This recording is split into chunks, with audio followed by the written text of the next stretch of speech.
This is the Greg Bedard Patriots Podcast with Nick Kadlick. All right, welcome in. Special edition of the Greg Bedard Patriots Podcast. John Zannis pinch hitting for Nick Kadlick as we are wrapping things up right after night 2 of the draft concluded. Greg Bedard reporting from Foxboro, where Elliot Wolf spoke to the media not too long ago, kind of wrapping up the Patriots day 2 selections. Patriots had 3 picks, made a couple of trades moving in and around the board, were able to get themselves a future 4th rounder out of the deal, walked away with 3 offensive players, running back TreVeyon Henderson, receiver Kyle Williams, and center Jared Wilson, all highly athletic, highly productive college players. Greg, I guess I'll just ask you overall, just your view on how they did today. And I know obviously you liked Campbell day 1. How do you think they did today? Yeah, I thought they did a great job, John. I really do. And a lot of this is going to be very positive, and I think a lot of people are probably going to be shocked. And I don't think anybody would call me a homer at any point in time. I just give you my honest assessment, but we'll just start with today. I thought they did a tremendous job. I went into today and talked about it with Nick on our podcast before today's second and third round, and Nick asked me what I thought they were going to do, and I didn't know the order, but I figured they would address.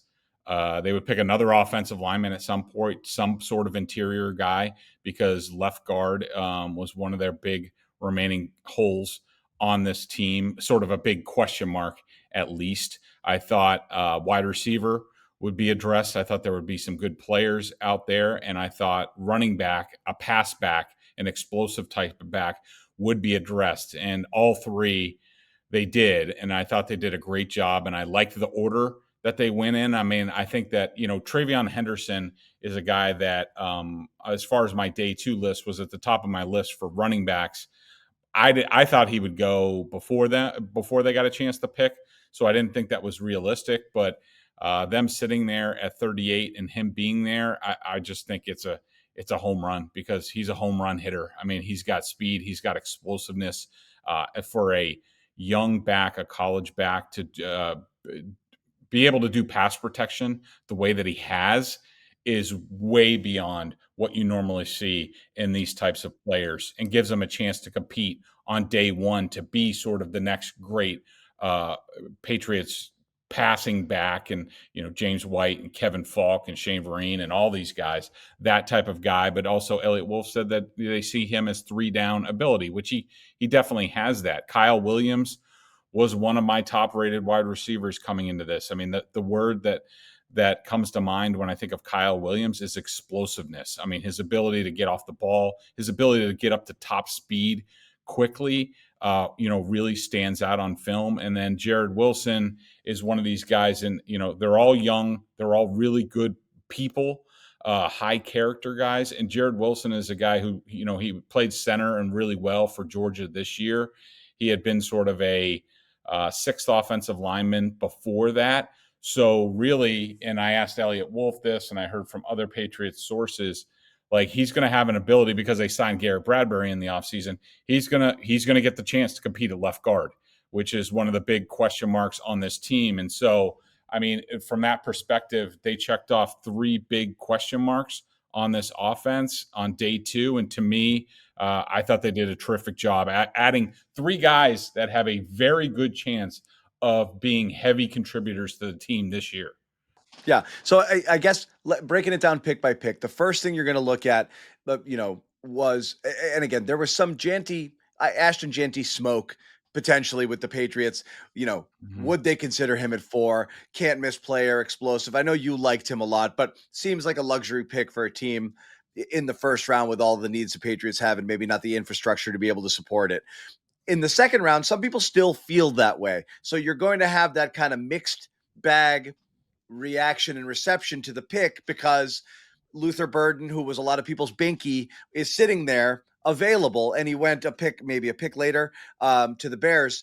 And that was, I think, somebody people had targeted. So not that people didn't like Henderson, but some of the reaction would be, well, couldn't you have gotten the receiver there and the back later? Then you come back with Kyle Williams later. So you're going to be looking at it as, are you better with TreVeyon Henderson and Kyle Williams, or would you have been better with Burden and whatever back you could have gotten there? If that's the direction that you wanted to go with those two picks, it feels like, and again, I don't know whether Wolf addressed this or not, they took every last second to make that pick. I don't know if there was a disagreement in the room, or they were, maybe a little bit torn there because they didn't expect it. They didn't know if that was necessarily what they should have gone. It really feels, and Wolf said it, that they went with best player available, that maybe they hadn't considered that they were going to go back that early. But when they saw him sitting there, they said, we can't not draft this guy. Yeah. Wolf was asked about that, and it was on my list of questions to ask. Yeah. Wolf said that they were getting trade offers, and they were ultimately they decided the value of the trade was not worth too good what the player was. And I agree. And I understand. I wasn't a big Luther Burden guy. I thought he was a little bit too undersized to be taken that high. But I mean, I think, Genty, I'm a big fan of. He's obviously an every down back. And I think, he's special and he's built low to the ground. TreVeyon Henderson is a smaller, lighter back. But the thing is like, you look at these guys in totality, like Henderson's he's an explosive playmaker. So is Kyle Williams. And I think just adding that element to Ramondre Stevenson, Antonio Gibson was too much to pass up. Yeah, Greg, as you said, it's too good to pass up with TreVeyon Henderson here. How do you see him kind of playing out here in year one on this team? You mentioned that they talk about him as a guy who does have every down ability, but he is a slightly smaller guy, so I don't see him coming right out of the gate with 20-plus touches per game. What does this mean, as far as Ramondre Stevenson is concerned with this team? Is it still Stevenson's backfield and Henderson mixes in? Does he have a chance to just take it outright? And again, backs, sometimes they take a little bit more time. One of the things that usually holds them back is the pass protection and things like that they have to kind of work on before they can be trusted to be out there so they don't get a quarterback killed. Since he's so good at that, you would think he has a shorter path to significant playing time. Yeah, I don't see him having a big role. I mean, we'll see how the season goes. I think he is going to be, we'll see what happens with Antonio Gibson. You got to remember that this is also a guy who, because of his smaller stature, durability has been an issue for him in the past. So you don't want to ask too much of him. I see him as a, 10 to 15 play guy. Maybe if he's able to show that he can do more, he gets into the rotation a little bit. They still have Antonio Gibson, who's a very good guy. I see Stevenson and Gibson still rotating as the sort of first two down backs. And I think Henderson's going to be in short order. I think he's going to be the third down back. And it's just, it's really about giving Josh McDaniels. And by the way, what they've done over the first 2 days, this is something Bill Belichick never would have done, never did for Josh McDaniels in terms of, here, let me give you more tools for the tool chest. Like the only time he ever did this was for like Matt Patricia. And that really worked out well. That was a good expense. But I mean, it's all these guys, it's just giving them more playmakers. I mean, when you think about the guys that they have now, and even if you incorporate like a Pop Douglas, I mean, you're talking about guys who can make plays in space, who can make people miss and can get up to speed quickly. And it's been a long time, maybe forever, since the Patriots had those type of guys. So I just see him as he's just going to add an element of speed, home run ability, but not on a big basis, I wouldn't say, for a while. Yeah. Well,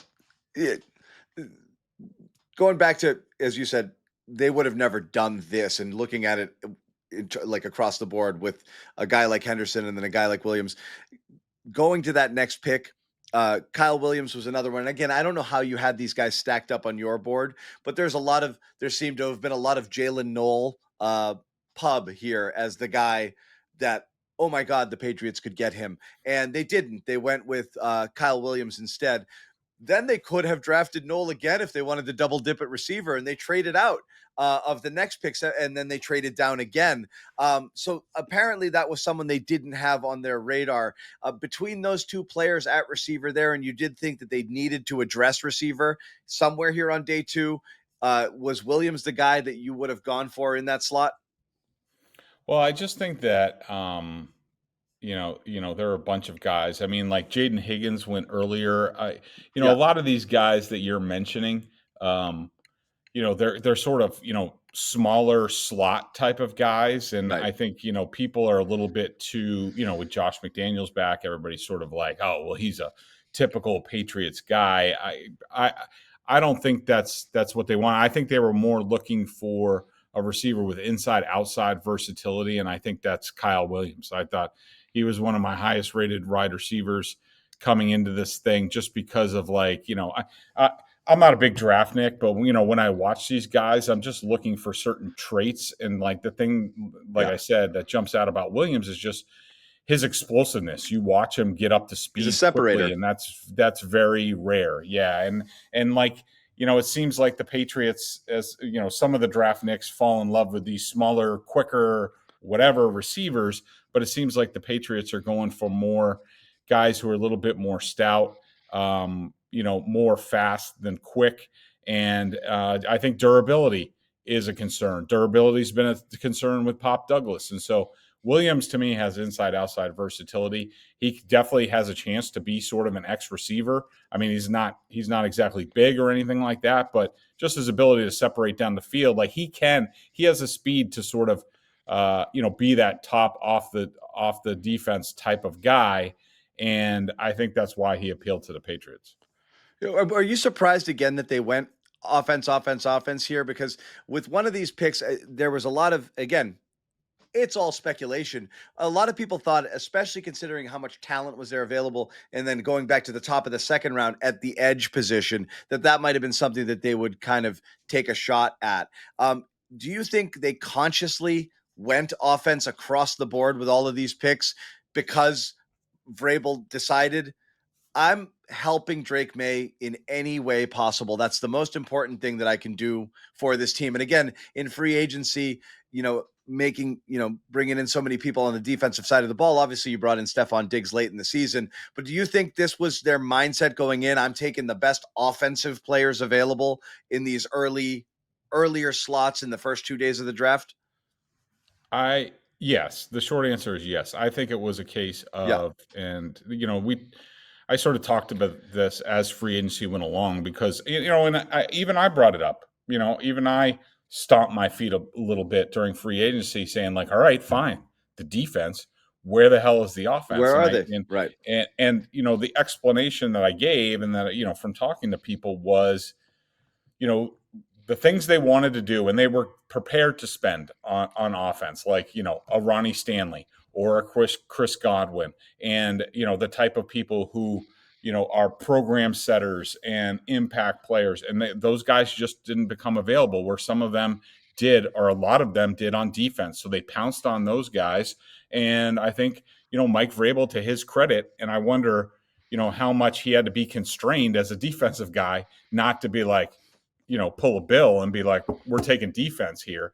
But I got to give him credit for staying restrained and saying like, look, we took care of the defense in free agency. Now it's time to take care of the offense. We couldn't do it in free agency. We didn't find the value. We stayed disciplined, and now we're going to pay the offense back. And I think that's what this was about, really. Yeah. We have one more pick we want to get to. Before that, we want to hear from our pals over at Prize Picks. Prize Picks is the best place to get real money sports action. With over 10 million members and billions of dollars in awarded winnings, Prize Picks has made daily fantasy sports accessible to all. You just pick more or less on at least two players for a shot to win up to 1,000 times your cash. Run your game all season long on Prize Picks. You got the playoffs are going, hockey and basketball.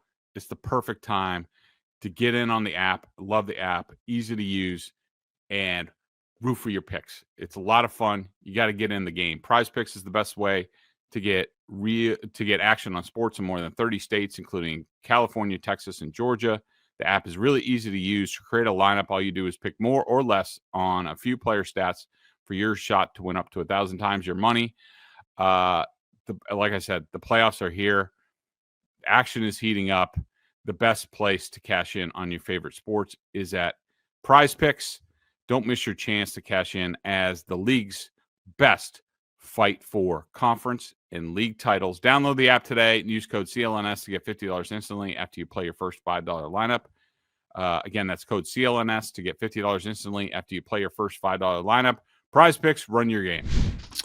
All right, Greg, picking it back up. Patriots had a chance again coming in here at pick 77.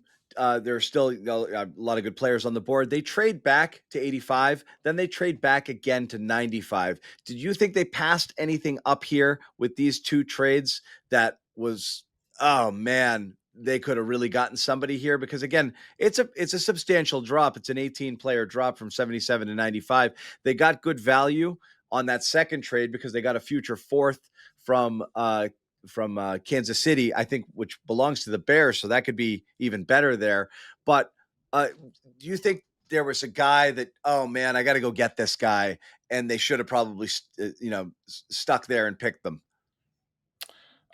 Just looking at, 77, names that stood out. Jalen Noel, I wasn't a big fan of, like I said, because of the size. Yep. Savion Williams, the wide receiver from TCU, a lot of people mentioned. I was not a fan of because he's Cordarrelle Patterson, and in that he's not really a receiver. He's more of a jack of all trades, and it took Cordarrelle a while to get going. Wyatt Milliam at 89 to the Jaguars was certainly on my list as a possible tackle, possible guard, but he's really big. The dude's like 6'8". I don't know how they viewed him, but he's a good player. I don't feel like they really missed on that. And then, to come back with Jared Wilson, I just think, to me, if you're just talking about pure centers in this draft, I think he was probably the best. Now, Gray Zabel, who was a North Dakota State offensive tackle, yeah, I think he's ultimately a guard. He could certainly be a great center as well, but I think that Jared Wilson was the best pure center in this draft, and he does have the ability to play guard and might be a standout guard. I mean, to me, I thought they did a great job. When I look at the list of guys that went between 77 and 95, nobody really jumps out as guys where I'm like, damn, they really missed. I mean, I think they hit another home run with Jared Wilson in terms of, I think people are going to love him, and I think he's going to fit a variety of roles, if not be an immediate starter as soon as he gets here. Yeah, another center out of Georgia to replace David Andrews. But again, I think it's got day one starter written all over. And again, this is a guy, you talked about, he's kind of like the sixth O lineman here, played center, but might kick over to left guard. I think he might compete at either position here. And again, a phenomenal athlete. And it's another guy you talk about, Will Campbell as kind of an outlier athletically with his relative, athletic score being in the top 0.01 percentile of all left tackles who've played since whatever. Wilson's another one of those guys with ridiculous athletic measurables here. And again, a sub 540-yard dash, not that necessarily matters, but a 9.84 RAS, if that's the kind of thing that turns you on. Another terrific athlete there. And again, this is value drafting at this position at this point in the draft. You're getting arguably the best player at this position here. And it is amazing what they were able to do when you say, and again, I'm far from a homer as well, but it's like you're getting a running back that could have been a potential first rounder in a deep running back draft class where people think there might be 4 or 5, running backs that could be every down backs for a long period of time with Pro Bowl caliber metal. And then you're drafting a center here that really could, come in and compete right away in day one. So kind of what you said at the top of the show, or what we said, maybe even off air, like they've plugged a lot of holes. You don't know how these guys are going to play here, but like you've got to feel a lot better because now you can go left to right on the line and be like, we can live with this. And again, I think that's what gets lost all the time is like, they weren't just bad last year, Greg. They were so far below replacement level. There were other teams that probably had 2 and 3 guys who could have been better left tackles or left guards than what the Patriots were putting out there. They were that bad. So even improving to league average is a massive jump across the line there. You've got an explosive running back. You've added wide receiver depth. I don't know what's left at this point. You brought back your two tight Mhm. ends. It's not super sexy, but you're okay at that position. You went from feeling that you're bad everywhere to at least okay a lot of places, if not really good in a few of them. So it's a huge sea change in terms of how you view the entire roster. Yeah, and I basically posed that question to Elliot Wolf, about like, I'm one of these guys that I keep a running depth chart on the Patriots, and I have like, needs that need to be filled. And really, when you step back and look at it after the first 2 days of the draft, considering everything they did on offense and a couple offensive line places in free agency, and now what they did today, I mean, they basically checked everything off. I mean, you look at it like, let's just go through it real quick. I mean, at wide receiver, you now have Stephon Diggs, Mac Hollins, Kyle Williams, Kendrick Bourne, at least, and then you still have Kayshon Boutte, DeMario. Demario Douglas, Jalen Polk, and then the offensive line, you could be looking at a starting group of Will Campbell, Jared Wilson, Garrett Bradbury, Michael Wenu, Morgan Moses. You said the tight ends. You have a full wide receiver room right now. You have a veteran backup.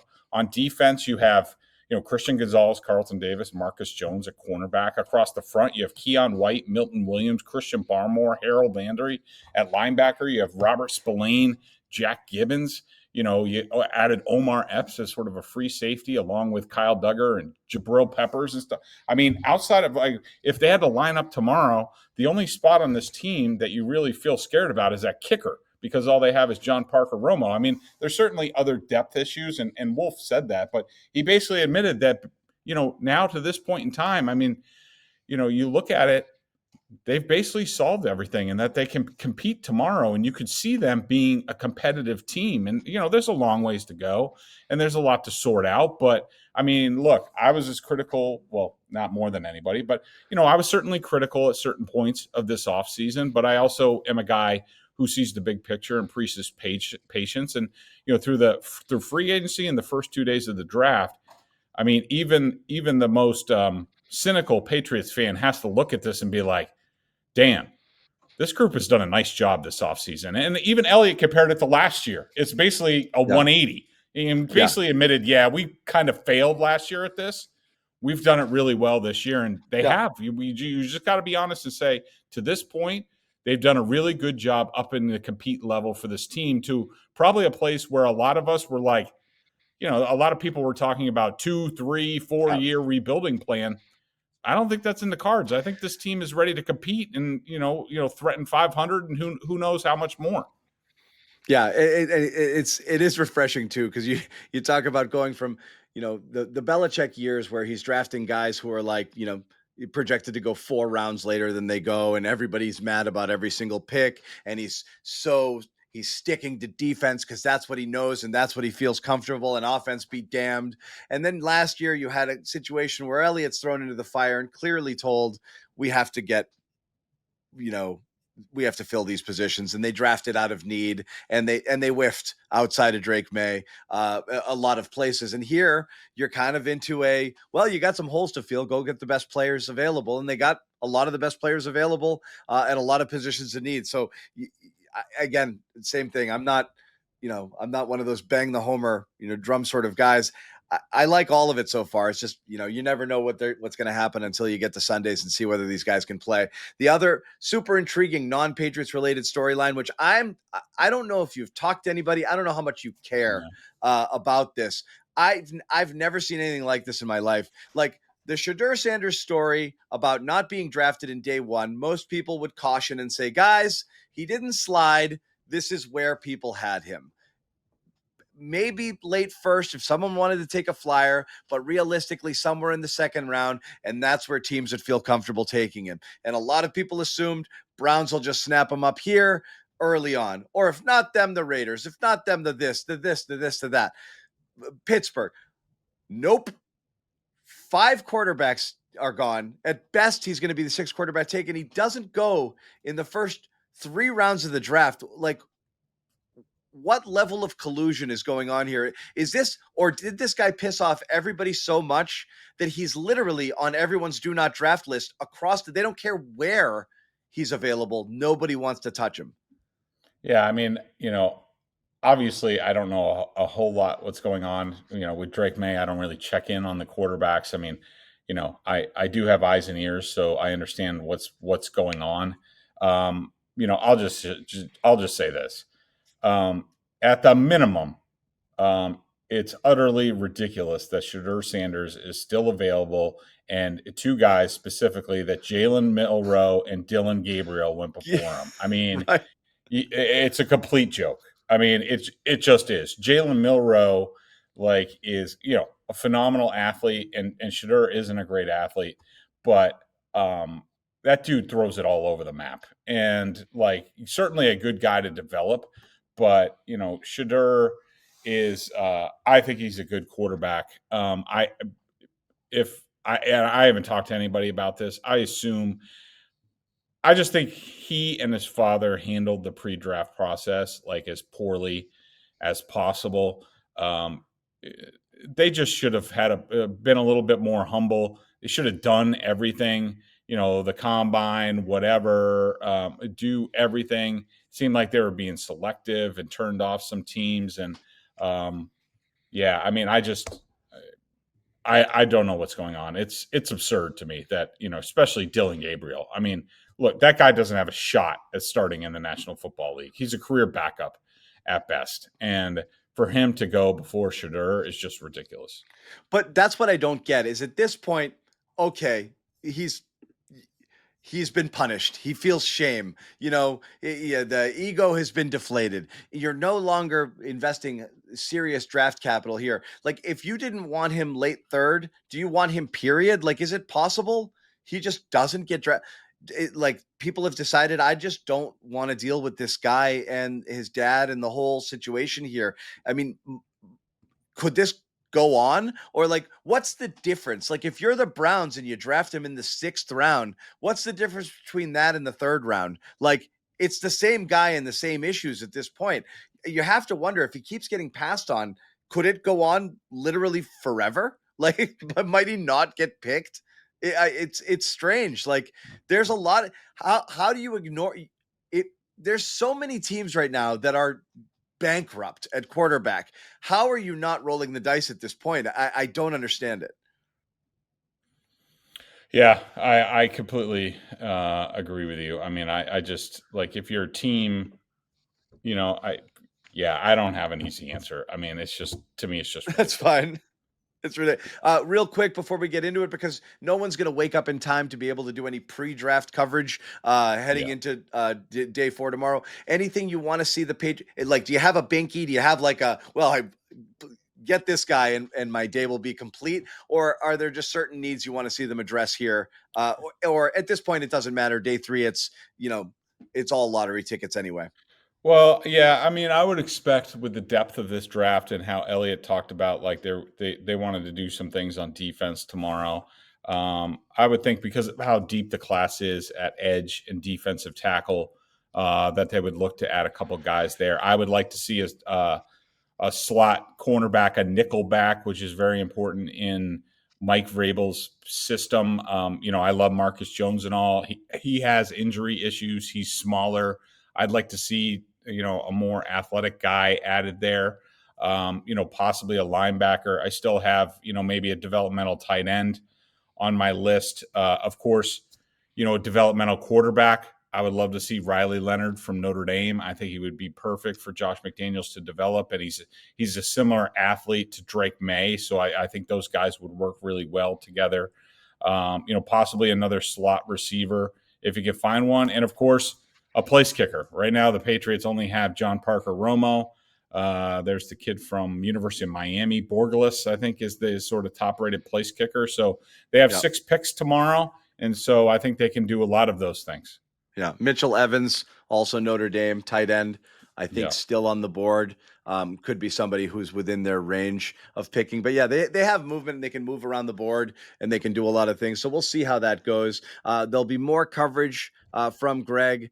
Obviously tomorrow in the draft, you can follow all of his draft, written coverage over at BSJ along with Mike Giardi. The two of them are working tirelessly covering all aspects of the draft. And there'll be a lot more players and moves and picks to dissect on day 3 on Saturday.